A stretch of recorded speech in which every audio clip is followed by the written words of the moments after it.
You're in a class, it's near the beginning of the semester, you write an exam or you hand in an essay and you don't get the mark that you desired. Okay, so what are your options? Well, one option would be, so you've hit an anomaly, things didn't happen the way you wanted them to happen. And so maybe you say, geez, that was a boring and stupid class anyways, this gives me an excuse to get out, and so that's not such a negative thing. Or you think, oh, well, I really better buckle down and study, and you decide to stay in the class. So basically what you've done is maintained your framework. I'm going to work through this class, but you've decided to modify some of the subroutines that make up that frame. You say, well, I should study more next time, or I have to prioritize this class compared to other classes. So it's a micro alteration within the overarching framework. But another thing you can do is say,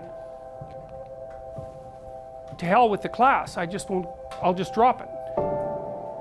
And so the advantage to that is problem gone. The disadvantage is, well, now you have a different problem, which is, okay, fine, you drop the class, do you have another class that you can replace it with?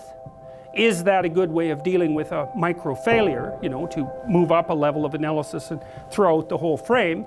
Because you could also say, well, maybe I should just drop out of university and maybe I should go hang myself, you know. Well, it's the same line of logic, it's just taken up to a higher degree of abstraction. And so, generally speaking, you don't want to solve a problem by moving up a level and wiping out the frame within which the problem was experienced. You want to do that carefully, because in principle the frame that you were working within you'd already assigned value to it and worked at it. You've already invested in it. It's a big sacrifice to blow out the whole frame. Now sometimes you can do it. So anyways, what happens is, well, you get the bad grade and you're upset about it, and so you've been plunged from your happy, satiated state, let's say, into a state of relative chaos. And the chaos is, oh, I hit an obstacle, I didn't expect it, and now I don't know what to do. And so what does it mean to not know what to do? Well, it can mean I need to study harder. It can mean I should drop this course. It can mean I should major in a different subject. It could mean maybe I shouldn't be in university. It could mean maybe my future plans have been formulated badly. It can mean my future plans have been formulated badly because I don't understand myself very well and I've been telling lies about my past, right? The thing can really expand on you.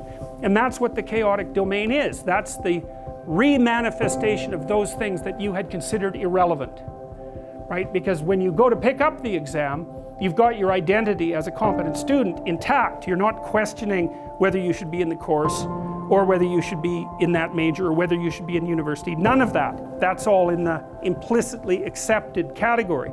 And as soon as the anomalous event emerges, all of those things that you had rendered axiomatic start to become questionable. And that's like the shark coming up from the depths to pull you down. And that's the classic way of representing that and of symbolizing it. That's Jonah and the whale, for example. So it's something that manifests itself from the deep unknown and pulls you under, like an alligator at a water hole, which is, I'm sure, one of the sources from which we derived that particular kind of mythological representation. Because you could imagine that when we were on the veldt, after living on trees, we had to go down to the damn water holes, and you've watched enough nature programs to know what a Nile crocodile can do to a water buffalo. It's not pretty. And so to go down to the water, the chaotic water, and the source of all life as well, right, is to risk an encounter with the terrible thing that lurks in the depths.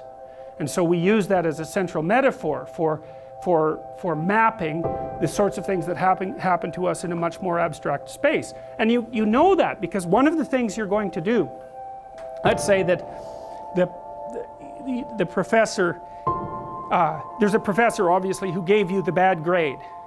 Okay, so one logical presupposition is that you're in some sense insufficient in relationship to the course.